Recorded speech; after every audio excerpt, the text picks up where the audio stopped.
Hi, everyone. Welcome back to the Mandarin Blueprint podcast. Luke here with Phil and Christine and Rebecca. So it's a very special episode today. Christine and Rebecca have both completed the current version of the course. They've finished the intermediate course.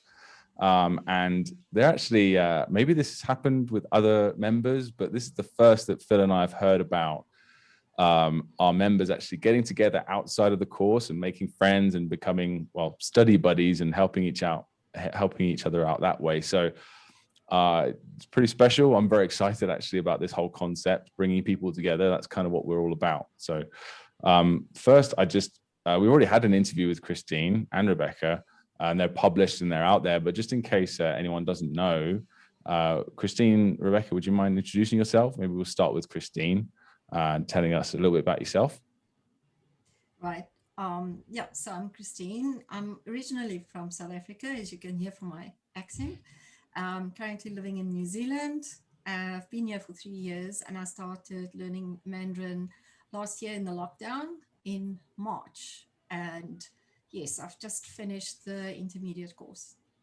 Did you, I'm actually not aware. So you started in March last year, 2020. Did you have any basis in Mandarin until before that? Did you try any other stuff? We were the first people you found for Mandarin. Yes, starting from 100% scratch. Wow. No knowledge of Mandarin. I didn't even know CSUNE. Right. And just, you happened to stumble upon us going from zero, and it's been a year and 3 months so far-ish. Yeah. Coming on a year and 4 months maybe.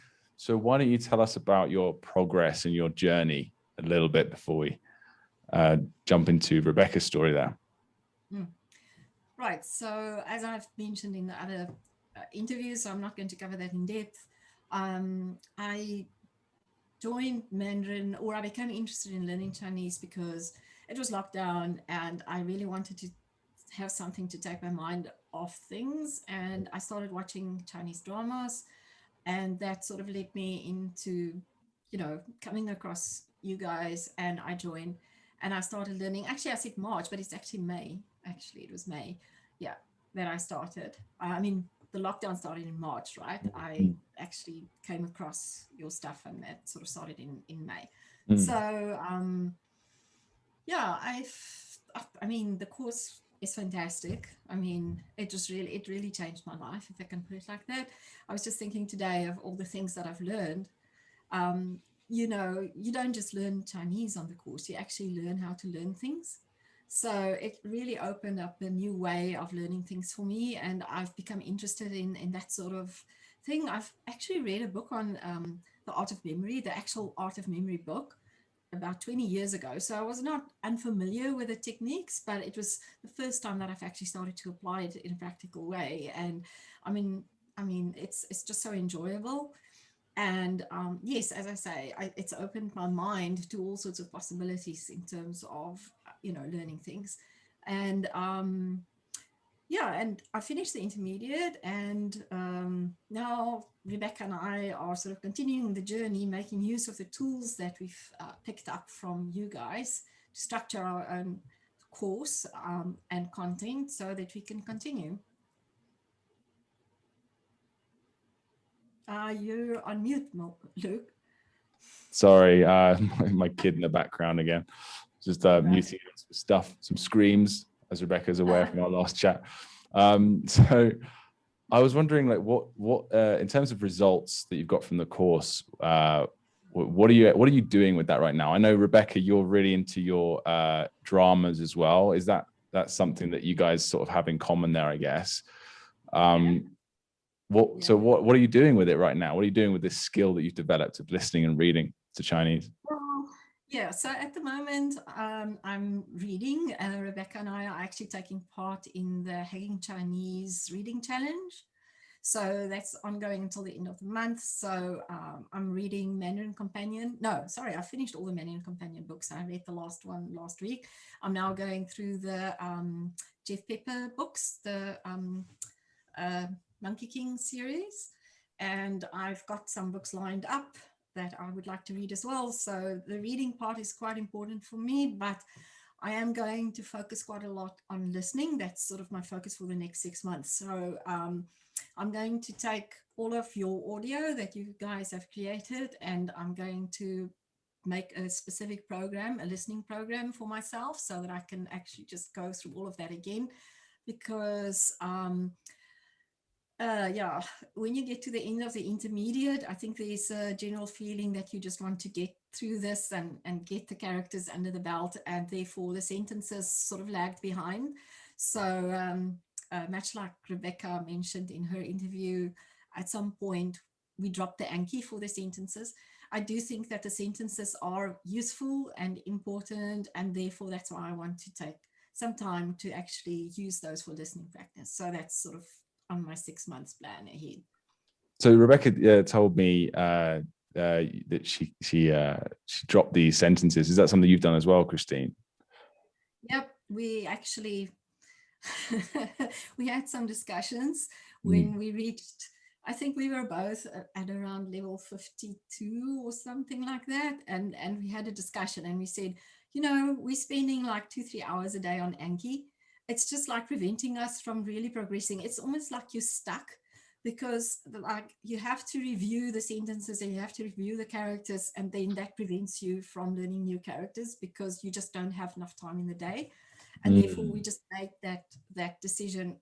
Okay, that's it. We're going to just drop the sentences and just focus on the characters and just get through the characters, and then just start reading more and listening more. So that was basically the decision that we made, and we had some earnest soul searching and discussions around this. You know, it was not a decision that we made lightly. Let's put it like that. Right. Tell me about that process a little bit, Rebecca. I got a feeling Rebecca was one that instigated this rebellion. No, actually it wasn't. It was Christine. She was like, I just can't do these sentences. I just don't want to do them anymore. And I was like, no, I'm the good girl. You know, I'm the good girl. I'm going to do my sentences. Part of what happened is my one of my adult daughters, she is doing a teaching English as a second language degree at a university that's Japanese, run by Japanese university. So it has a lot of Japanese students. They have to do Japanese as well as their teaching English. You know, because if you've never learned a language yourself, how can you empathize with people that are trying to learn English? Right. And yeah, so her boyfriend, he did Heisig, the Japanese, and within a year was pretty fluent. He did the whole AJAT thing. He just all he did was Japanese, and after a year was very good. So he actually has a lot of language learning experience, and so he was part of our discussions that we were talking about, and he was saying, look, drop those sentences, learn those characters, and then start reading. So it was about a week where Christine and I were going back and forward with each other, going, are we going to do this? This is what, it was, and it was like, I dropped it for a day, and they're like, no, I can't, and I picked up the sentences again. It sort of helped that I was stuck in a waiting room at a hospital for a couple of hours. So just sat there and, okay, I've done them. And then it's like, no, I just can't do this anymore. Yeah. You know, I want to ask you guys what you think of this, because this is very interesting feedback to get, because I've kind of suspected this to some degree, because, I just do the math. It's like there's a lot of sentences, and it's a sentence for each usage. And my opinion about this is that we should maintain at least one sentence per usage, but kind of at some point in the course, put it forward as like, you should pull these out when you're struggling with remembering a word. So like you learn a new word and you go, okay, I know that this word is made up of characters from the Mandarin Blueprint Method. I know it even got unlocked, but I've forgotten it. So let me go into Anki and find this 2 or 3 sentences for it and then unlock them that way. But otherwise, basically just find reading resources out there, especially because even in the intermediate course, and when we expand, we're going to have more long form content coming very soon. And so, what do you guys think of if at some point in the course we kind of put that forward as an idea? Like certainly the foundation course, you got to do all the sentences because it's early. Oh, hello there. We have a new friend joining Rebecca. Hi. Hello. And so, yeah, so what do you guys think of that? If we were to say at some point, okay, now the sentences are optional, do them if you find the sentence interesting, or if you just need to remember something, but otherwise, you know, go out and try to find more graded readers or do long form content. What do you guys think of that? Definitely. Absolutely. Definitely. Yeah. Yes. Yeah. You know, in part of our discussions that we had was I actually did a count of the sentences and the words. I mean, when you're at the lower levels, like the level 20s, 30s, and so on, your sentences per level hover at around 50 or 60 or 70. And then suddenly when you hit like the 50s, it goes up to like sometimes 150, 200. It's impossible. You just can't maintain that pace. You just can't do it. Yes, as I say, I do think the sentences are valuable. And we did, Rebecca and I, when we stopped the sentences doing Anki, we still said, okay, every time that we learn a character, we are going to read the sentences. We are going to look at the words. We're going to almost like internalize the words, maybe look it up in Pleco, see what are the sort of variations of it and so on. And that obviously did slow us down in terms of the character learning as well, because, you know, you can easily fit in 10, 15 characters in half an hour or an hour, right? Easily. Right. You can even go up to 20. But as soon as you start reading the sentences as well, you sort of drop down. And we found that, you know, 8 characters a day, that's about what we could manage to do, 8 to 10. Because we're reading the characters, reading the sentences and internalizing those. So I do think we got value out of the sentences. We just didn't do the Anki anymore, you know. And maybe right. That is something that you guys can think of. Or even alternatively, remember in the beginning of the foundation course, somewhere where you start the sentences, you had like mandatory sentences and optional sentences. So you could maybe say, you know, do these like top usage or top most important or common word usage sentences. These are sort of mandatory, these are optional. And then, you know, people can also have the choice of maybe just doing those if they want to continue doing the sentences using Anki. Yeah, so I think there are various options that you can think of, but I think the sentence burden in the later levels just becomes too much. That's so funny you say that, because that's exactly what I went through when I was learning. And until we have feedback like this, it's like we don't know, right? Because this is all a big experiment. I've said this a few times, and I feel it's just Phil and I just sort of, oh, this should work based on our instincts and our knowledge and our experience. Yeah. With this language and the language learning process, and let's design the course this way. And then we've tweaked it a lot over the years based on people using it and saying this is my experience as well. So I remember there's a certain point where I'm like, I just need to read more, and I'm gonna the learning surgically. That's what I like to call it, learning surgically with a sentence. I think that's very useful when you're like, okay, I have to learn a bunch of business Chinese before this interview that I have with a job or something. I have to learn all this vocabulary, or I've got a translation job and I need to learn these 50 words. That's where you do sentence flashcards at that level once you get to the intermediate, upper intermediate, advanced. But apart from that, just generally it's targeted graded reading. I think is the way to go. And that's where we're kind of going anyway, right? Like Phil was saying, we're getting a ton more graded content. Once we've built out the skeleton of the course, which is what the 3,000 characters, at least 3,000, you know, it's probably going to end up being, Phil, how many words? 11,000? 12,000 words? About at least. So. Yeah, and obviously it's essentially infinite. There could be many more, but we just want to just get ridiculous with it. Once that's just the skeleton, and then we can start building out all kinds of stuff.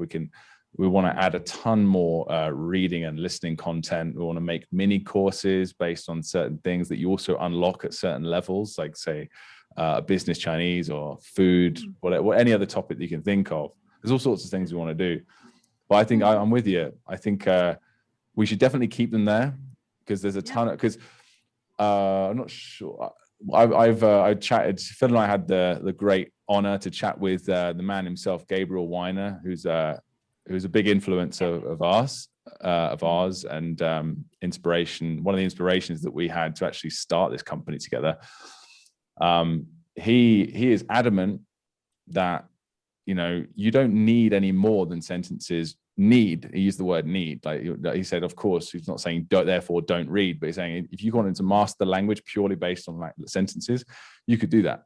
And I agree. I think you could do that. But for some people, it's just like, that's not why, especially you two, that's not why you're doing this. You're doing this to more to enjoy the consumption of the actual content rather than to tick all the boxes and be completionist about it and get every single word and master every single usage of every word. So yeah. I think one of the things is that often the sentences are very, you know, they're not related to each other at all. And when you a sentence in a story, then I've sometimes made my own Anki sentences from words that have come up in my reading. And when I read that sentence again, because it was part of a story, yes, I immediately, you know, remember that where it came from in the story. It has more of a connection. So I think maybe that's part of the problem with the sentences, is that, like, if they were coming out of a longer form content that we'd already read, basically, story. If they were all, because there's only a very small amount, because it's much more labor intensive and difficult to design the course that way, where it's like you like the opinions, the dialogues, the stories, the paragraphs, how we do it. So we say, oh, this sentence is from a story. It would be incredible one day if we could get every single sentence that you unlock is part of a larger thing. That would be so cool. Phil, what do you reckon it would be the manpower involved in that, the brain power involved? I mean, we could do it.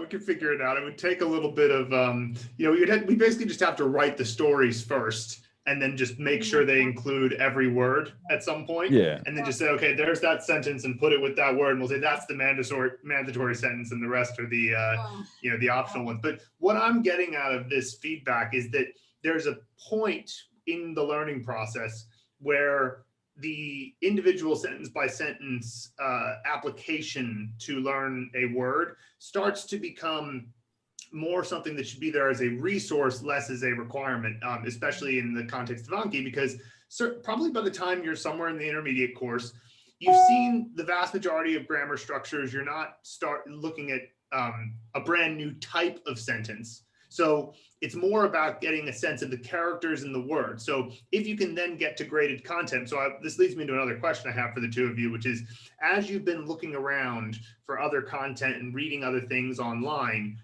now that you're finished with the intermediate course, at least in terms of the characters, how are you finding it? How are you finding reading new content that you find? Because, you know, it's an interesting spot. You guys are in an intermediate place where you know about half of the total characters you're going to need to know, but the half that you do know are much more common than the half that you don't know yet. So how is that going so far? Maybe Christine, we'll start with you. When you're finding new content online that isn't made by us, how are you finding that how much do you understand of it, and how, you know, much are you like still wanting to learn more characters before you can get it? I think the biggest challenge is that even though we know about 90% of the most common characters or something, sometimes the way that they're used together and the words that they form, those word combinations just can throw you, right? Like, and then the other thing is that I think, as I mentioned in my last comment on the course on level 57, I think by the time that you sort of at the end of the intermediate, you suddenly realize that even though you've got these 1,500 characters behind you, you actually do need those other 1,500 as well. Because sometimes when you read, I can actually start figuring out content that I can find on websites and things like that. But there's always that one or two characters that you don't know yet, or the combination of the characters that's being used in a word form that is also unfamiliar. So you constantly have to do that. And I think, but that's why graded readers are good, because they sort of fit in with your level. And I am finding, and I think Rebecca's also finding that, you know, the Mandarin Companion books and even the Monkey King series is like really easy now. I don't know, Rebecca, do you also find that? Definitely Mandarin Companion. Yeah. I'm not a big fan of the Journey to the West ones, But anyway, what I've been doing lately is reading Word Swing's Text Adventures, and that's been interesting because I've been doing there's about 5 or 6 text adventures. Half of them are upper intermediate, half are intermediate. And the one I'm doing at the moment, in 45 minutes of reading, I came out with 8 new characters that I didn't know. So, Wow. Yeah. I mean, obviously there were That's quite a few great. animals because it was one about a zoo, but it's been, I'm like, I'm intermediate, but yet this particular intermediate piece of writing is obviously at a higher level. I mean, the grammar structures and all that were fine. I could understand it. Just there were, characters and characters I didn't know. But yeah, things like Mandarin Companion, they're all easy. I think with Great Expectations, I think I learned the word for wall. They didn't have, because that's not in the intermediate course. Yeah. So there was I think there was about 2 characters in the Mandarin in the Great Expectations that I didn't know. But like I said, 2 or so. Yeah.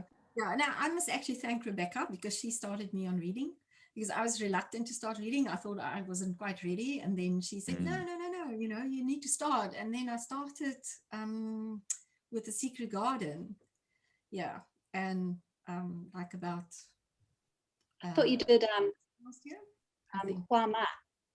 I did.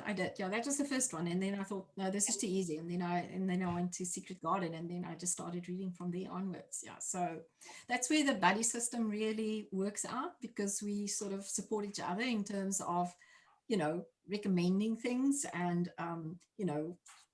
encouraging things. I have to say that having a buddy is just the best thing to do this with, just to have somebody to Phil and I know all about that, don't we? Have somebody, and I mean, it's like when you get despondent, you can just say this Chinese language is just too much, or I learned this new word today, and look at this cool usage of this word. I mean, we can't send each other messages like that, to say today, Rebecca sent me one, Chang, which is lockdown in city. So this is she picked up on the news, and it's like, this is such a cool usage of the word.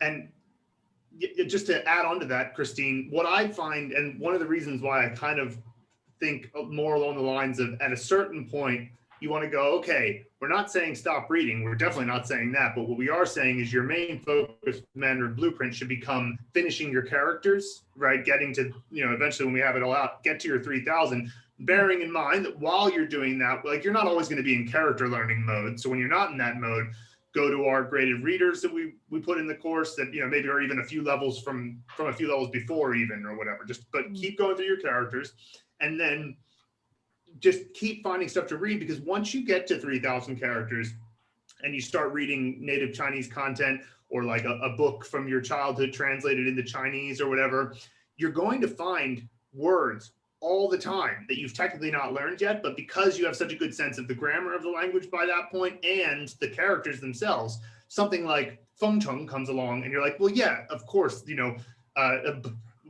how would you say that? Like bind up a city or close, envelop a city. Seal. Okay, well, that probably means lock down a city, right? And you don't need to have the specific, I learned this as a Mandarin Blueprint word with an example sentence in order to figure that out. In fact, if that were the case, it would take way longer to learn. Eventually, the amount of connections you can make just by reading native content. But then again, like you're saying, Christine, you do got to get those characters though, because if you still, even if it is 94% of the language, that's still out 1 out of every 15 or so words or characters you're not going to recognize. And that can be almost this frustratingly, midpoint sort of null zone where you're like, I know so much, but just not quite enough to really master this native content. So I think that is some great feedback there. But tell me more about other buddy system moments that you guys have had, other moments where you guys felt like, okay, I wasn't reading enough until Rebecca told me to read more. I remember with Luke, I think I got you onto Heisig because you were mostly focused on speaking. And then it was Phil got me onto Anki, which was obviously a game changer for me. Like any sort of flashcards, was huge. And I got Phil onto visual mnemonics for learning characters. And he'd already learned like 1,000 characters. And I told him about this thing that I found and pronunciations. For learning the pronunciations. And so that was just, we helped each other in a huge way. So how have you helped each other so far? Well, I tell you what I'll next be pushing Christine to do. She doesn't know this yet. Oh, talking. Okay, yes, it will be. I'll be saying, come and join my teacher. She's really good. Oh, it's actually speaking practice. Yeah. It'll be the next thing I'll be pushing onto Christine. Yeah, Christine's. Oh, you'll have so much fun with that, Christine. Do it. Yeah. Christine's such a whiz with the computer. I mean, she's just, helped me so much when I've had a tech moment, and she's just, we've never met in person, but we've talked on the phone. We've texted all the time. We've done Zoom calls. So yeah. Zoom calls and things like that. And then and I mean, just to set up a structure for going ahead for the next few months, we had like various like brainstorming sessions where we had like this sort of Zoom call together where we were like talking, how shall we do this? How shall we do this? And, just coming up with a structure in terms of planning it out. She ordered the Isaac books. I downloaded a Isaac deck. And then, we sort of talked about what frequency list do we want to work against, and how we're going to handle props, and how we're going to handle our decks. And we even made our own levels so that we have some. We started at level 59 because we know that level 58 is going to come out soon. So we'll do level 58 with you guys. And like, for example, today, Rebecca sent me a message and she said, okay, shall we make a prop for May, every, because it comes up quite frequently and we didn't use it before, but now we're sort of getting these characters and what shall we use, and we had like a bit of a brainstorming session in terms of what would be the best prop. Or it happens quite often, Rebecca, let me put it to you like this. Often, I try to learn a word, or we talk about props, and I would say to Rebecca, oh, my prop is this. And her usual response is, that's a horrible prop. Yeah. We would sit there. I don't know. Obviously, you guys can't actually sit there because Phil and I would just hang out and have study sessions. And a lot of that included learning characters using the method that we teach you guys. We'd sit there like a lot of times. It looks like we're meditating together or something, like with our eyes closed. And every now and then, one of us would just start sniggering. Like, what are we laughing at? What's the scene? And then we just describe the ridiculousness of the scene. And that's like, the equivalent of today's comment section under each lesson now, I guess. It adds a lot of depth and interest to just the general study process. It's great. Yes. And sometimes we've had, Christine said, I'm always forgetting this character. My scene is horrible. Tell me your scene. And then I'll tell her the scene and she goes, okay, I'll change it slightly and use, because I suppose it is the comment section, but I don't know.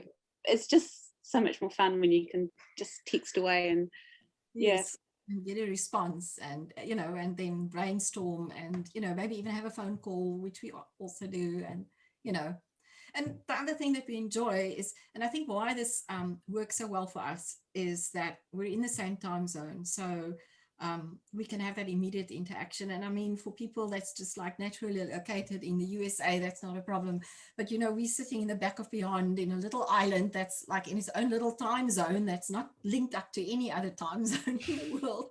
So we always like 12 hours or 6 hours out of other people's daily rhythms. So it's quite useful to have somebody just to be able to know that, if it's 7 o'clock in the morning, it's 7 o'clock for her. It's not like 10 o'clock at night or 2 o'clock in the morning or something ridiculous like that. So there's that immediate feedback that you can have.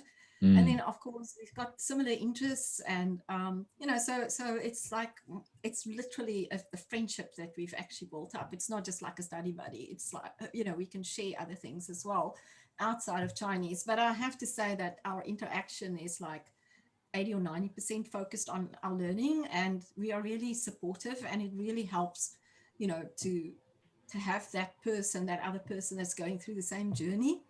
as you are and sort of knows the pain. And we celebrate each other's wins, you know. Yeah. We're definitely cheerleaders for each other. Yeah. Yes. And, yeah. But I think maybe it's just because I don't know, maybe me and Phil had this, maybe it's just because we're guys, but there was also a bit of competitiveness in a way. Like Phil would like be reading Harry Potter, and I'd be like, I can't read Harry Potter. And I'd go and buy the Harry Potter books in secret and try and read them. And I'm like, I hate Harry Potter. Why am I doing this? And then I can't. Not only is it difficult, I also am not really interested in it, and I'm just like, what, you know. But also, it's pushing me to read other stuff. So, do you have that competitiveness, or is it all just like sort of sweet, helpful stuff? I didn't want to finish the course before me, because I was like, you know, I started so much before she did. There's no way she's gonna. It's like, I have got to finish. I mean, it was only like a week. She only finished it a week after I did, and I was like, no, I've got. Phil was like that as well. We were both like, we were trying to get to 3,000 characters, and Phil was like, Phil finished first because he did like 300 in the last 2 days or something like that, and I was like, that doesn't count because you could probably only recall. I thought that was impressive until we met Keith Travis on our course now, who did like 1,000 characters in a week, which is wild. But I love that stuff. But I actually had another one like that, which was the first Heisig book, which I did before I knew about the pronunciation mnemonics. I did that with my roommate, Jermaine, and he and I finished, and we weren't actually keeping track of each other where we were in the book, but as it happened, we finished that book before the second book was even out. We finished that book on the same day, which was just sort of like, because I just sort of always in the back of my mind, I was like, I know he's working on it too, so I can't let myself slack. I wasn't necessarily trying to get it done first. I just didn't want to stop. You know, I didn't want to like let myself have a break from it. I was like, I gotta do it every day. And so it could be kind of like the friendly competition is one side of it, but the other side, like you guys are saying, cheerleading and just, you know, being happy for each other's successes, which ultimately is like what friendly competition is in the end, because you're just trying to get there, you know? Yeah. So that's great. Is there any ways sorry, go ahead. I was just going to say, no, as Christine mentioned, and we've leveled characters, the remaining characters, but we're also, when we find a character, we're learning the character, so out of sequence. Yeah. So I'm like, I don't know how long it's going to take before I actually finish our first level, because I keep finding characters elsewhere to learn. So we're sort of like, we're going to have a big celebration when we actually finish our first level. Yeah.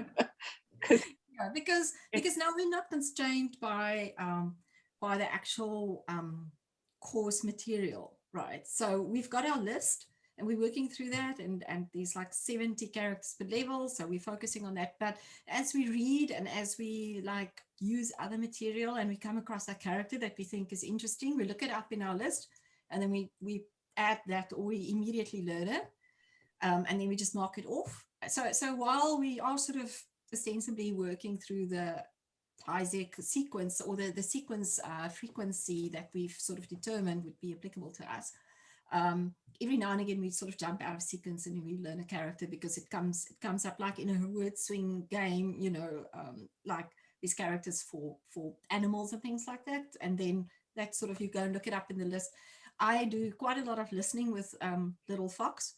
I find that very, very useful, because it's got the word lists, and it's got good audio, and you can download the audio and you can listen to it. So that's also one of my additional material that I use to actually look at listening and so on. I mean, it's so I'm working through the levels there as well.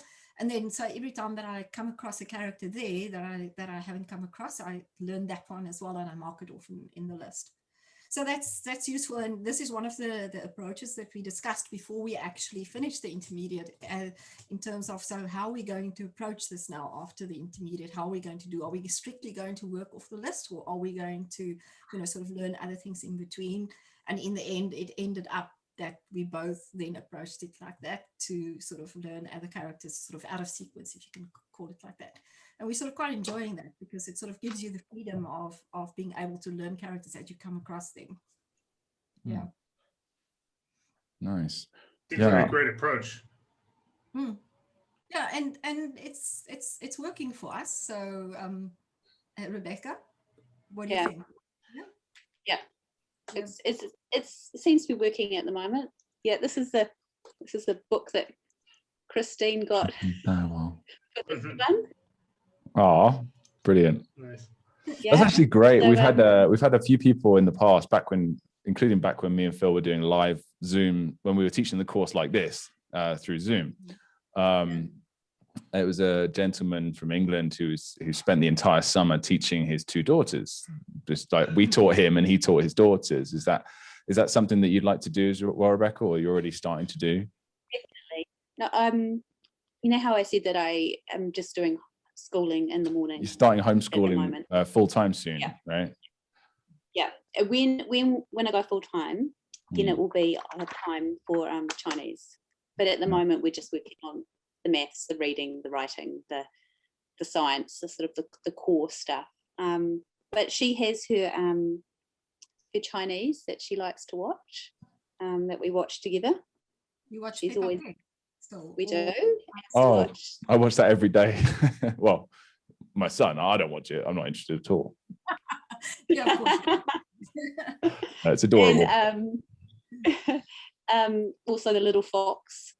But little fox. I don't do extra work that Christine does. I just watch the videos with her. And I also came across Barbie in Chinese as well. But Barbie in Chinese is actually quite difficult. Right. The only 3-minute long little episodes, but the only one that I had any chance of understanding was the one that it was about airplanes. That one I knew what was going on in that one, but most of the others it's just like, whew. But yeah.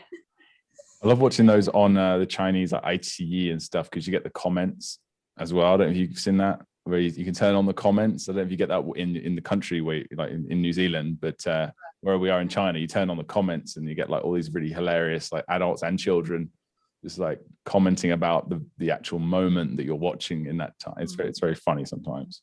Gives you some extra vocabulary as well. Yeah, most people comment in English, so it's a bit wasted in terms of getting Chinese comments. Yeah.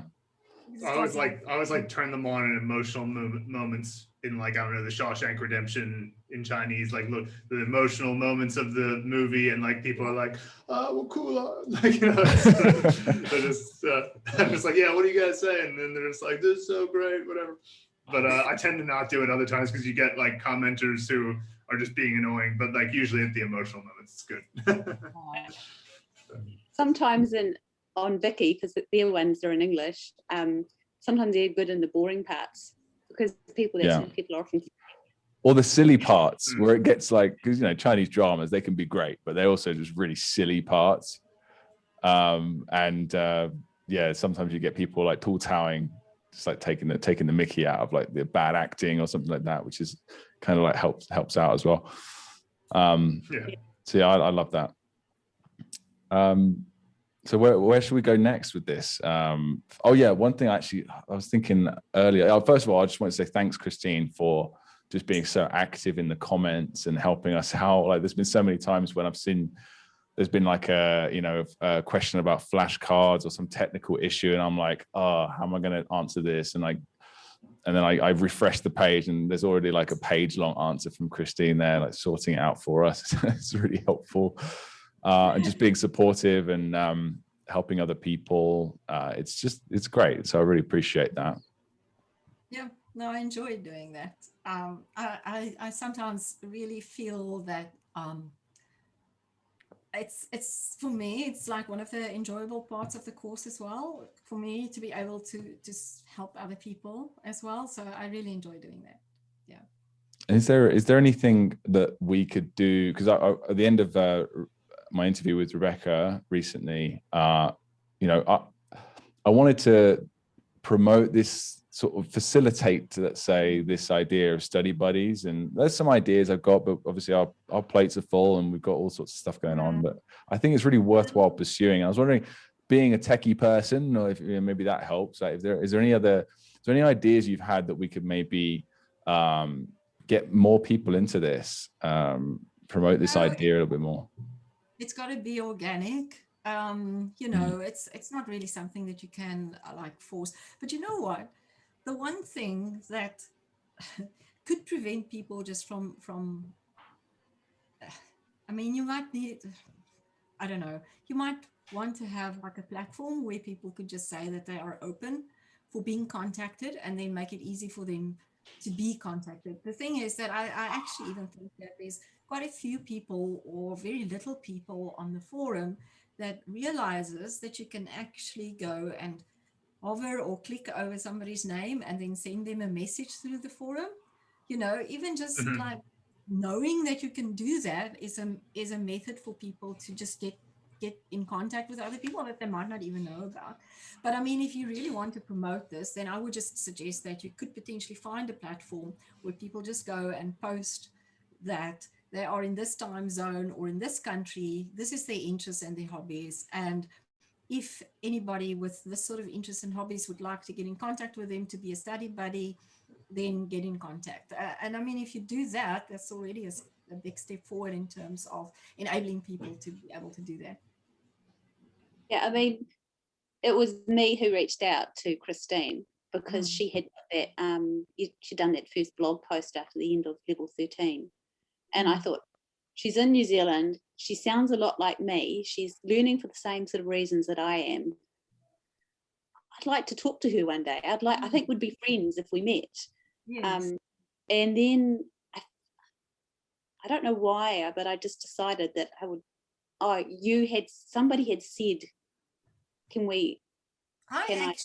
I actually posted on the forum, on the community forum, I actually said I would like to potentially meet up with people to be study buddies. Maybe you saw that, and then you. Yeah, I think I did, and that's when I contacted her. But it's, you know, it was quite nerve-wracking, because, you know, this is a stranger that you. Yeah. That you. So there is, for everybody, there's probably going to be that sort of.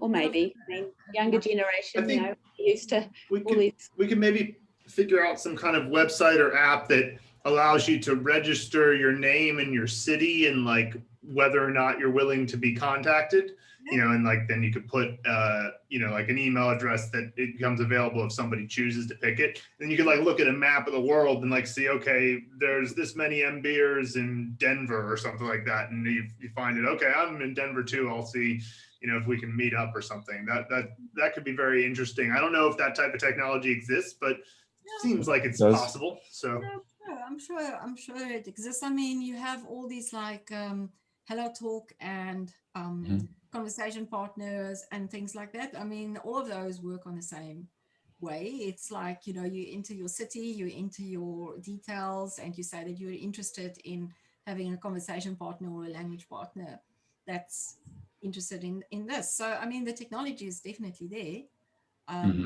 You know, it's just a matter of how easy, and Phil, I wouldn't overthink it or overcook it. You know, it can be pretty simple, you know. Yeah, just put a link in the forum description, something or other, or just a note. You can maybe just encourage people in the forum that you know, they should maybe just go and in their profile, you know, just say where they're from and whether they're open for meeting people, and then just let people know in the forum that you can actually contact people via email if you want to, just by clicking on their name and sending them a message through the forum.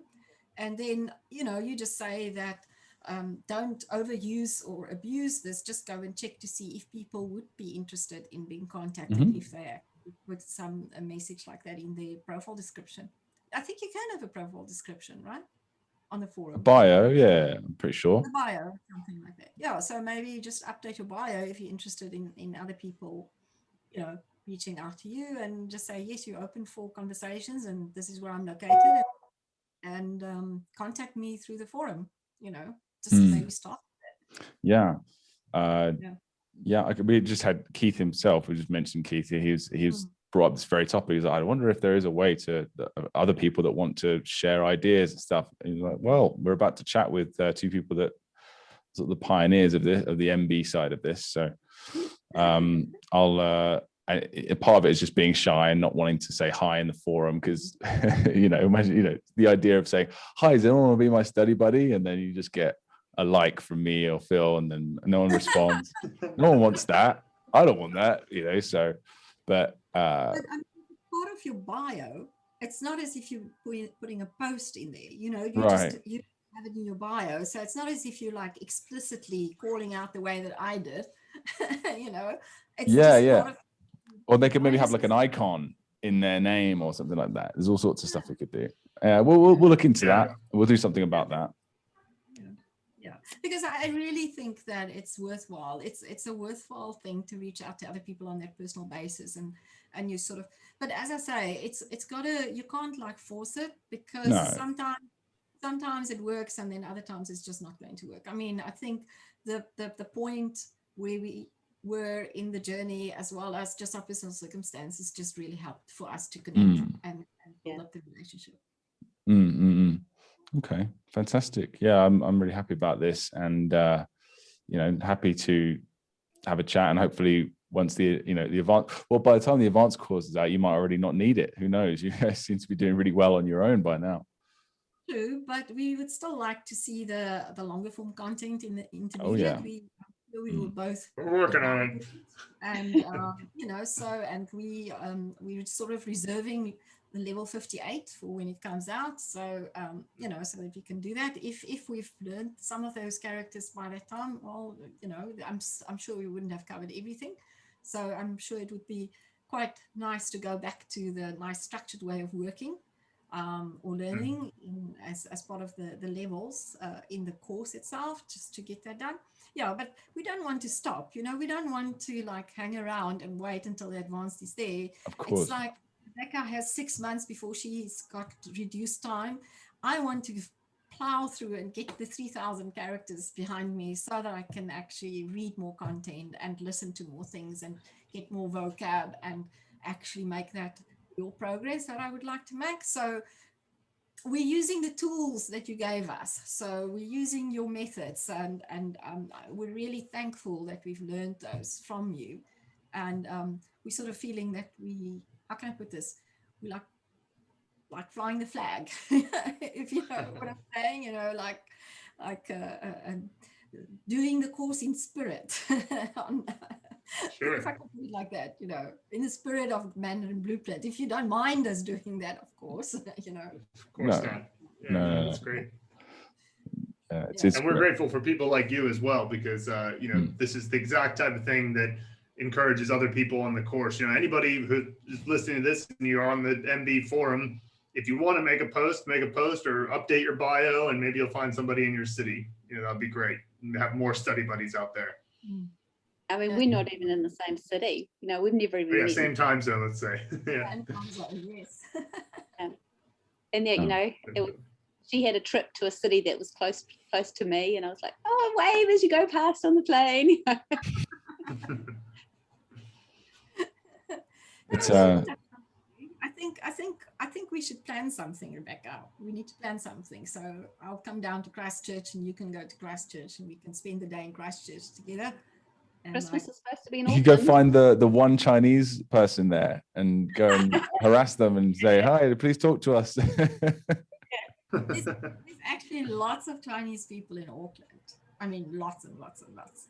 So Auckland is actually not a problem to actually find people to talk to. I mean, I've got 2 colleagues in my office that's Mandarin speaking, so I don't really have an excuse not to speak to them, but I'm like still a bit embarrassed, pronunciation. Oh, sure. I did actually want to comment about that earlier, because Rebecca was saying you should get into some speaking, and to give you a little bit more of a boost of confidence there. At this point, enough that you'll be surprised at what you're able to say, even though it'll be a bit choppy at first, and there might be some more a fair bit of ums and ahs and whatever. There's still going to be a surprising amount that comes to your mind. It's almost like when you start speaking with somebody, it raises the stakes a little bit, and your brain often responds well to that little extra pressure. And so like there's all sorts of situations where you say something and you go, wow, that's definitely the first time I've said that, but hey, my brain gave me the it gave me what I needed to say in that moment. So, while yes, it can be embarrassing and intimidating, and like, it's always hard to, especially if you're naturally shy. I'm kind of naturally shy. So like, especially in your second language, it can be a bit tough. But the flip side of that is that you can come out of it feeling really good sometimes, because you realize, oh, all that passive vocabulary I built up is actually ready to activate. So I'm sure you'll enjoy it. I do realize that it is something that I would just need to do. So it's just, getting to that point where I actually do it. So maybe Rebecca can like push me a bit. And I'll keep pushing. It's the same with anything. It's like start small, 45 minutes a week, if that. We've